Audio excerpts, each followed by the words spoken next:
creo que el lenguaje siempre es una herramienta, es un arma, es ternura y es crueldad y es belleza.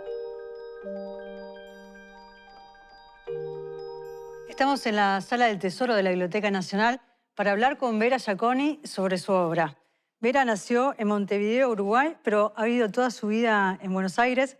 Trabaja como editora, correctora, redactora freelance para diversas revistas y editoriales.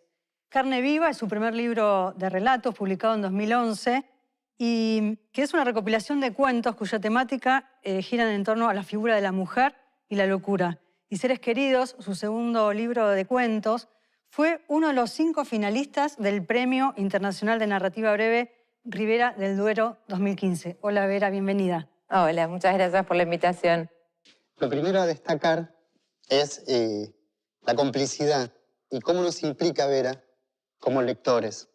¿Por qué digo esto? Ella sabe retirarse a tiempo y nos regala ciertos chispazos, iluminaciones en los personajes, en sus historias, y nos permite co-crear junto a ella, como lectores.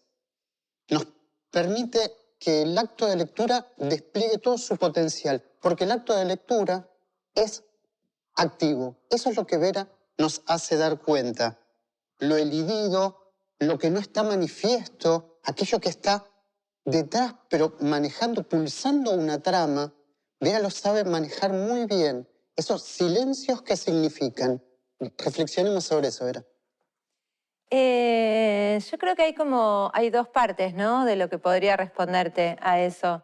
Una tiene que ver con mi interés en el tipo de vínculo que se establece con el lector en el momento en el que uno está escribiendo, o sea, poder confiar en que va a haber alguien del otro lado que está activo, que está atento y que además tiene también, ¿no?, como experiencias propias, una biblioteca propia y opiniones propias también. Entonces, dejar el terreno abierto para que su participación sea grande, creo que amplía muchísimo el campo de batalla de un cuento. O sea, deja de ser solo lo que yo quiero decir para, cuando las cosas salen bien, convertirse en todo lo que cada lector puede interpretar de eso que estoy diciendo. Y hay otra parte que tiene que ver quizás como con una manera de mirar el mundo o de estar en los lugares que creo que un poco irremediablemente me lleva a ser una contadora de historias así. Y es que, no sé, si yo pienso, no sé, en cómo estoy en una reunión familiar donde incluso no conozco tanto a la gente, estoy mucho menos atenta a lo que la gente sí está diciendo por arriba de la mesa que a todo ese código de lo que no se dijeron, esa manera de tirarse una patadita por abajo de la mesa, ese comentario con segunda intención que vos decís, uy, acá hay mucha historia, esto no es. Ah, no hay sal otra vez, esto significa mucho. Entonces, creo que entre esa manera que yo tengo de mirar y buscar historias ahí y la otra, lo que tiene que ver como con el pacto de lectura del lector, se me fue armando, ¿no? Como ese disfrute a la hora de contar, o esa manera de disfrutar a la hora de contar historia. Comienzo por Seres Queridos y hablaba así una referencia a Uruguay. Naciste en Uruguay, pero viviste toda tu vida en Buenos Aires, porque tiene que ver con tu historia personal. Primero el título del libro, Estos Seres Queridos, y esta constelación de vínculos familiares, 2 hermanas, una familia tradicional, padre, madre, hermanos, 3 hermanas, todas las historias y todos estos vínculos no elegidos.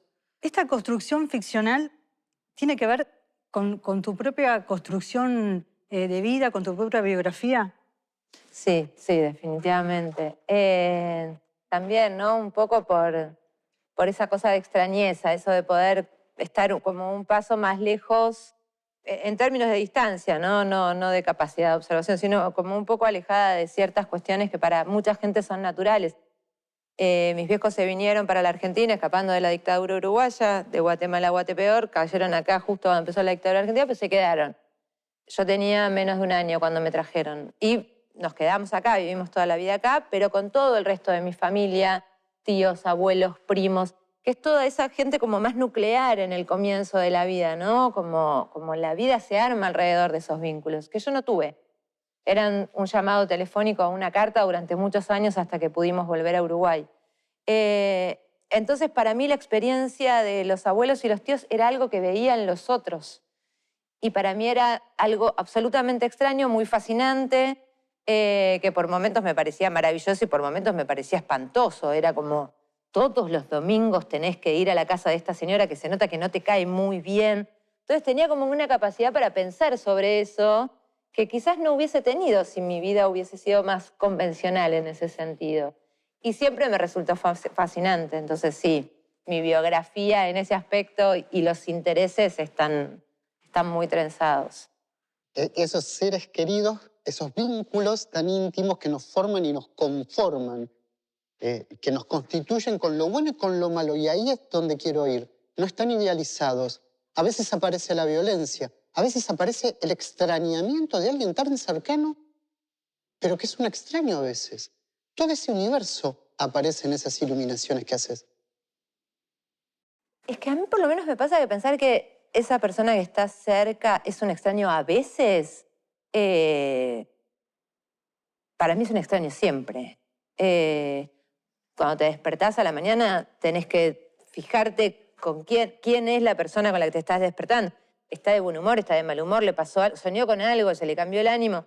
Y también los secretos, ¿no? Somos personas todo el tiempo que estamos como alimentando ideas, obsesiones, fantasías que no las estamos comunicando todo el tiempo.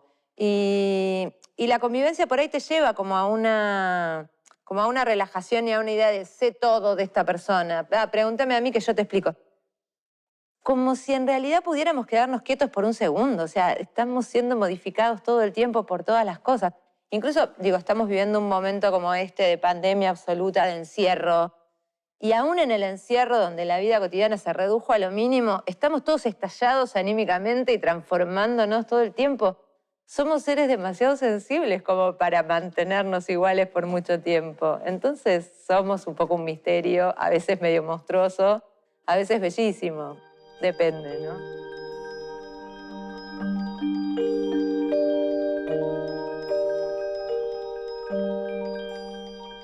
Voy al primer cuento de Seres Queridos, Survivor, y tiene que ver un poco con lo que decías recién, ¿no? La situación de pandemia nos llevó a una comunicación a través de las plataformas virtuales. En este cuento son dos hermanas. Una vive en Argentina, se quedó para aguantar un poco toda la situación. La otra hermana se fue a vivir a Estados Unidos y está de novia con Ozzy, que es un chico que se hizo famoso por participar en un reality.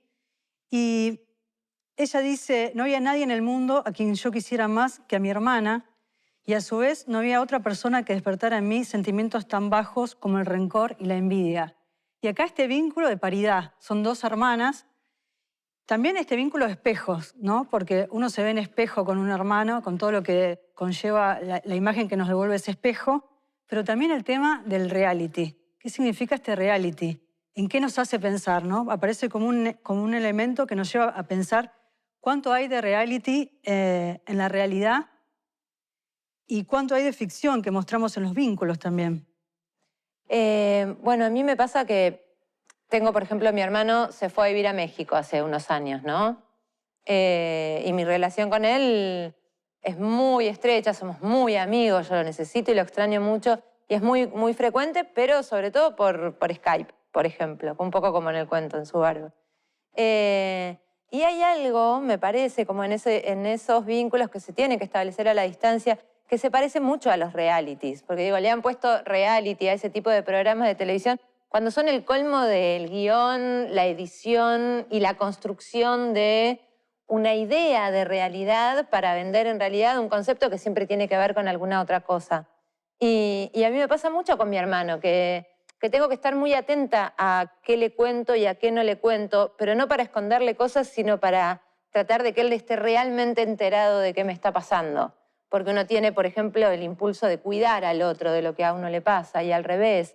Entonces, es tan difícil saber realmente cómo está alguien cuando estás mediado por la distancia, que la idea de reality, entre comillas, como para referirse a un programa de televisión, me resulta casi idéntica, ¿no? Y en un vínculo con un hermano, además, o una hermana, como en el cuento, todo suma, todo se vuelve más fuerte. Y en el caso de los restos, voy a hacer una cita ahí. Dice, se terminó, dijo Héctor. Eso quería decir que Nora, la menor de los 3 hermanas, había muerto. Y Marta se preguntó, como lo hacía siempre en circunstancias como esa, ¿por qué nadie dice se murió cuando alguien se muere? Las personas dan vueltas alrededor de ese tipo de palabras para evitarlas, como si estuvieran demasiado crudas para tragárselas. ¿Ves? Ahí está. Por un lado tenés a qué refiere la palabra, entonces me tranquiliza, porque está englobado. Hay algo que sucede y que, tengo este diagnóstico. Pero está al otro lado. ¿Por qué no se dicen las cosas como son?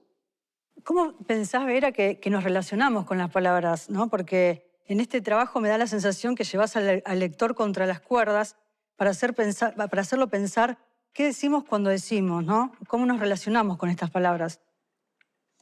A mí me pasa como que creo que vivimos siempre al borde del malentendido por ser cuidadosos en el uso de ciertas palabras, ¿no? Como la protagonista lo dice, ¿no? Esto de por qué nadie dice se murió cuando alguien se muere, que buscamos maneras como más suaves.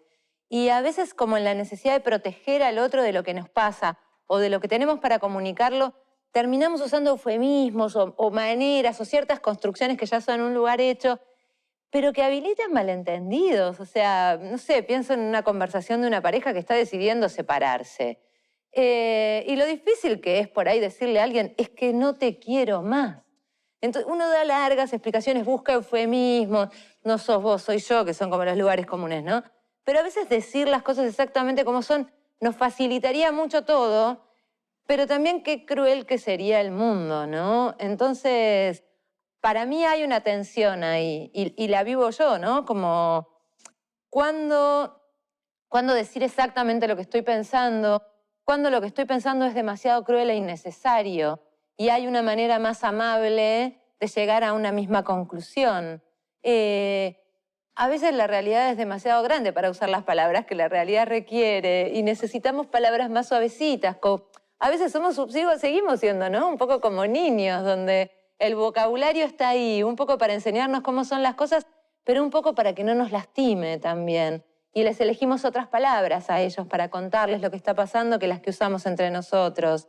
Creo que el lenguaje siempre es una herramienta, es un arma, es ternura y es crueldad y es belleza. Y cuando yo estoy escribiendo, por lo menos, tengo un nivel de conciencia respecto de las palabras que a veces me lleva a que se conviertan en tema en vez de solamente en herramienta o vehículo. Nosotros un pequeño cambio bajo la piel. Es un tríptico. La última parte de carne. Y lo interesante es cómo se va fagocitando el propio cuerpo de Emma a medida que se va checando las palabras de Emma, el cuerpo de Emma, la ropa de Emma, cómo se va y termina en un significante. Nada.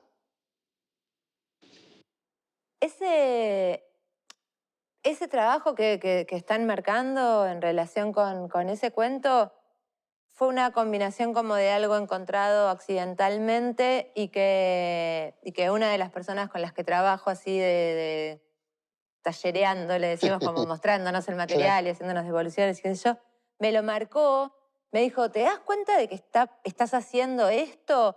Yo no me había dado cuenta del todo y en cuanto ella me lo marcó dije, no, claro, sí, acá hay algo. Y a partir de ahí sí se convirtió como en un trabajo premeditado, pero Porque se va surgió de aislando. manera muy intuitiva. Emma se va aislando y a medida que se aísla se va quedando sin palabras también. Y el cuento se va achicando, es cada vez más chiquito. Y la ropa la va liquidando, se va quedando sin ropa.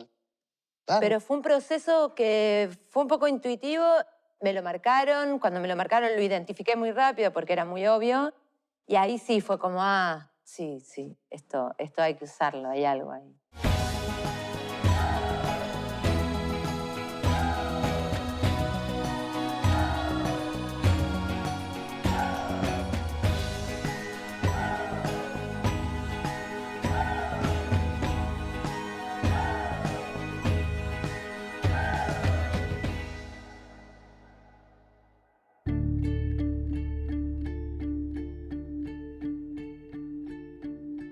Los restos. El teléfono sonó muy temprano. No eran ni las 7 de la mañana y Marta se apuró para llegar a la cocina. Marta ya no podía correr. Lo que hacía era caminar rápido, sin levantar demasiado los pies y apretando los puños, como si con los puños apretados pudiera imprimirles algo de velocidad a sus pasos. Cuando llegó a la cocina estaba agitada y el apuro no le había servido de nada, porque su hermana Graciela ya estaba hablando o escuchando, y Marta solo alcanzó a verla asentir con la cabeza y cortar. «Era Héctor», dijo Graciela cuando Marta dio un paso al frente para hacerse ver. Se terminó. Eso quería decir que Nora, la menor de las 3 hermanas, había muerto. Se imaginó a Héctor diciendo «ya está» o «se fue», o haciendo silencio para que Graciela pudiera imaginar lo que había pasado. Y Marta se preguntó, como lo hacía siempre en circunstancias como esa, ¿por qué nadie dice «se murió» cuando alguien se muere? Las personas dan vueltas alrededor de ese tipo de palabras para evitarlas, como si estuvieran demasiado crudas para tragárselas. Graciela se había sentado en una de las sillas de mimbre. El primer sol de la mañana entraba en la cocina y volvía visibles las partículas de polvo que volaban alrededor. Marta tuvo que hacer un esfuerzo para mantenerse centrada en lo que acababa de escuchar. El polvo le resultaba violento, una invasión, una amenaza, y todo ese polvo, que parecía bailar en torno a su hermana, la hizo pensar en un espectro. ¿Y ahora?, preguntó Marta. Graciela levantó la cabeza para mirarla y dijo que ellas tendrían que ocuparse de preparar la casa, que Héctor y los chicos iban a hacer los arreglos a la funeraria. ¿Te dijo cómo?, quiso saber antes Marta. ¿Qué pasó? ¿Qué va a pasar? Si hace semanas que estaba cada vez peor, meses. Ya sé, sí. Lo que no entiendo es cómo pasó, qué pasó, a qué hora. Ayer a la mañana vos hablaste con Héctor y te dijo que Nora estaba bien, aguantando. No sé, te imaginarás que no me puse a pedirle detalles. Pero detalles era lo que Marta necesitaba.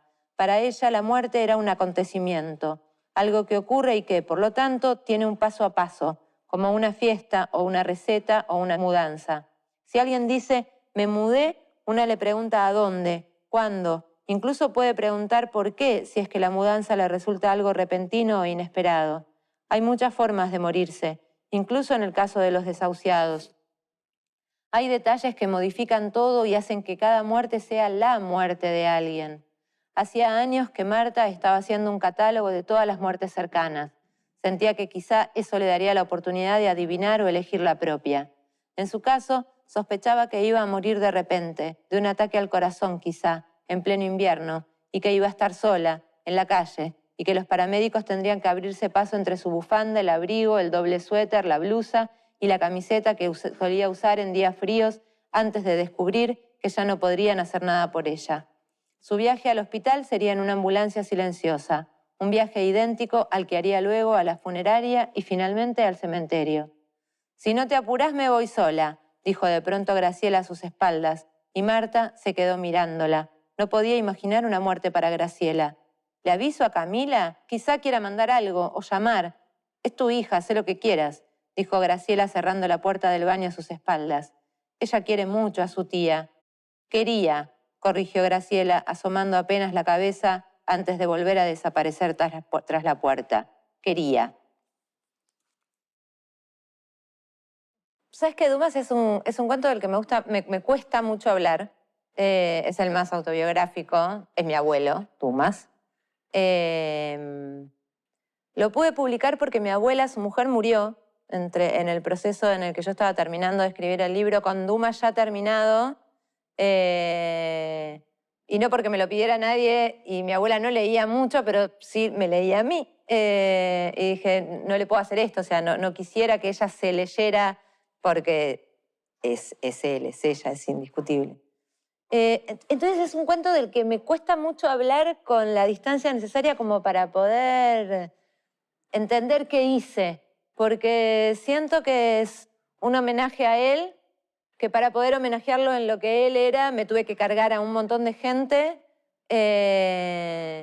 y que además para que el homenaje tuviera la carga de amor que yo tuve por él en esos 4 años que lo conocí y en la figura enorme que es en mi familia, me di como la libertad de cambiar el final y terminar en el cuento, la historia de esos personajes como a mí me hubiera gustado que fueran las cosas, porque fueron exactamente al contrario. A mí me hubiera gustado que siguieran todos juntos y no fue así. Entonces es un cuento que me cuesta mucho pensar. Casi que me dan ganas cada vez que alguien me habla de Dumas de ponerme a hablar de Farías, que era verdaderamente mi abuelo, como para contar todo lo que no pude contar de él en ese cuento. Pero es un cuento que no puedo analizar, no puedo pensar, no puedo tomar ninguna distancia. Ni siquiera sé cómo lo escribí. Sé que fue un día empezar a tomar notas para recordarlo a él. Cuando me quise acordar estaba escrito. No sé dónde estaba yo mientras lo estaba escribiendo. Fue muy raro el proceso de escritura de ese cuento. Y además es interesante porque estos estereotipos de, como te decía al comienzo, están bien marcados, ¿no? Como una época determinada. Creo que por eso también no pude trabajar con estereotipos tan marcados, porque no estaba muy vigilante de lo que estaba escribiendo. Pues en general me suelo pelear mucho con los estereotipos, ¿no? Discutirlos, convertirlos en otra cosa. Creo que si están ahí, pasaron así como pasaron. Pues yo estaba atenta a alguna otra cosa mientras escribía. Para mí es un misterio ese cuento y lo adoro. O sea, lo adoro a Dumas, pero lo quiero mucho por eso, porque siento casi como si lo hubiera escrito otra persona. No sé qué pasó ahí. Hablábamos de estos cuentos oscuros, de estos vínculos que a veces se hacen extraños, pero también dentro hay algunos que son muy amorosos, vínculos muy amorosos. Y pienso en Oscuras, el cuento ese de dos hermanitos, donde hay una escena bastante de terror, pero hay un vínculo tan fuerte entre ellos, cómo se cuidan entre ellos, cómo ese lazo tan profundo que hay también. Es que la ternura está siempre en realidad, ¿no? Creo que incluso bueno, para mí Dumas, por ejemplo, es un cuento con muchos momentos de una ternura total, donde lo que hay es un amor que ni siquiera se puede explicar, que no se entiende, y es porque es la persona que te pusieron al lado para que viva la vida con vos y la necesitas y te necesita. Y en A Oscuras esos dos nenes se necesitan completamente. O sea, uno sin el otro realmente están a oscuras, ¿no? Y por eso también creo que se pueden sentir seguros para jugar en ese ambiente y en ese momento de la historia argentina tan hostil, porque tienen a alguien al lado que entiende todo, incluso cuando uno de los dos ya no puede ni siquiera decir una palabra. La ternura siempre es como la clave para todo. Sí. Y yo quiero continuar con ese cuento, porque es el horror de la época de la dictadura, es la ternura, pero también aparecen los miedos. Entonces me gustaría pensar un poco en eso, porque hay un modo de relacionarse con el miedo que es muy distinto cuando uno es adulto que cuando uno es chico. Y me da la sensación que está construido por dos lenguajes y dos universos como muy distintos. En un cuento donde se narra tanto el horror y la ternura, pienso si estas dos dimensiones, si el miedo toma estas dos dimensiones, ¿no? Construidos en estos dos lenguajes, si hay un lenguaje construido desde el miedo por los chicos y otro del mundo de los adultos. Sí, y por eso creo que me costó tanto escribirlo. Es un cuento que me llevó mucho tiempo, porque estaba trabajando con un registro de la memoria, o sea, recordándome yo a esa edad, sintiendo miedo por las cosas que había que tener miedo y que eran las que los adultos nos estaban diciendo que teníamos que temer. Pero en la clave en la que los niños un poco transforman esos miedos, ¿no? Que los convierten en otra cosa. Y al mismo tiempo era yo adulta narrando el recuerdo de ese miedo como se vive a esa edad. Entonces fue un trabajo para mí como muy amoroso también de construir a esos niños con el recuerdo o con el intento de recordar cómo era el miedo en esa edad o cómo se vivía desde el lugar de alguien adulto, que es el que le está poniendo palabras al miedo como lo viven los niños. La memoria. Exacto, sí. Y por eso es que lo que me permitió ir llegando fue como esto de combinar una realidad como la que están atravesando esos niños en ese momento con todas las ficciones que están construyendo, como la de dejar un departamento completamente a oscuras para jugar, que es el retrato del miedo en la infancia, la oscuridad, ¿no? Es casi el lugar común. Pero me sirvieron como puentes o como pasajes para ir de un lugar al otro del miedo. El miedo de los adultos por los niños, el miedo de los adultos vivido por los adultos y el miedo de los niños vivido por los niños, que es otro código, es otra forma.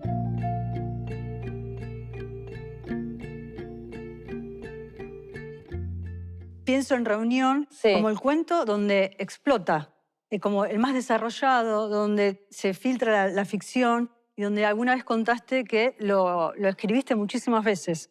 Lo escribí muchísimas En muchos veces cuadernos. durante muchísimo tiempo. Pero, ¿sabes qué? Yo creo que fue como el proceso de escritura fue un irme dando permiso para que sea cada vez más fantástico, que era el lugar a donde estaba queriendo ir. Entonces era primero gente que lee tarot y prende velas y qué rara que es esta gente. Después gente que supuestamente recibe la maldición de alguien después de un accidente. Después hay gente que se va durante mucho tiempo a países lejanos y después aparece la niña, ¿no? Y ahí ya lo fantástico, bueno, no podemos seguir discutiendo esto en términos de me parece que esto está raro. Pero yo creo que fue eso. O sea, que el tiempo que me llevó a escribirlo y todas esas versiones fueron un irme dando permiso para alejarme de lo real y entrar en un territorio donde lo fantástico es fantástico y no hay un podría ser, como vos, por ejemplo, que te acordabas del cuento de las nenas en Carne Viva, donde podrían ser fantasmas, están, no están. De hecho, hay gente que me ha devuelto la lectura de ese libro como es un cuento de fantasmas. Jamás a mí se me había ocurrido. Entiendo que está la cosa un poco difusa, pero con Reunión yo quería trabajar literalmente en lo fantástico, pero me llevó mucho tiempo animarme y terminar de desplegar la cosa. Y hasta incluso me había ido un poco más allá y de nuevo en estas devoluciones magistrales de mis amigos queridos hubo un comentario, fue, ¿por qué no le sacás un poquito de esto? Y fue genial. O sea, fue como el grado justo de fantástico que el cuento estaba necesitando. Vera, ¿cómo es escribir en estos tiempos? Vos que estás acostumbrada a escribir en estos cuadernos en los bares. Ay, extraño muchísimo los bares. Para mí los bares son fundamentales porque son como, ahora que se usa tanto la palabra burbuja, para mí ir a un bar era obligarme a crearme una burbuja de concentración. Hay tanta dispersión, ruidos en otras mesas, televisión, que me obligaba a concentrarme muchísimo, entonces necesariamente apagaba el teléfono, me desconectaba de todo y escribir extraño mucho el bar. Escribir en el encierro es muy difícil. A mí me resulta muy, muy, muy difícil. Porque el trabajo te está demandando todo el tiempo. Siempre estoy atrasada con algo, siempre podría estar haciendo otra cosa. Y me cuesta un montón. Hace un tiempo que me fui organizando y con estrategias un poco... Bueno, no sé, veremos. No, soy medio cabulera, me da impresión decir, che, sí, ya estoy escribiendo, pues ya veo que llego a mi casa y no escribo nunca más por 2 meses. Con esta cábala cerramos. Gracias, Vera Giaconi, por haber estado en Apalabradas. Gracias a ustedes por la invitación.